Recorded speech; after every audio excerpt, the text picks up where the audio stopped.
The Wind and the Sun. Once the wind and the sun had an argument. "I am stronger than you," said the wind.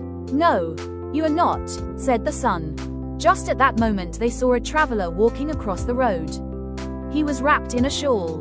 The sun and the wind agreed that whoever could separate the traveler from his shawl was stronger.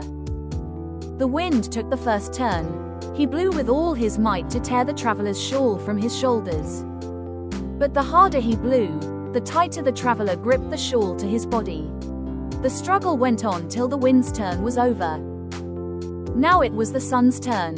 The sun smiled warmly. The traveler felt the warmth of the smiling sun. Soon he let the shawl fall open. The sun's smile grew warmer and warmer, hotter and hotter. Now the traveler no longer needed his shawl.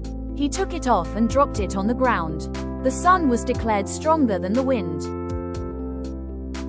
Moral of the story: brute force can't achieve what a gentle smile can.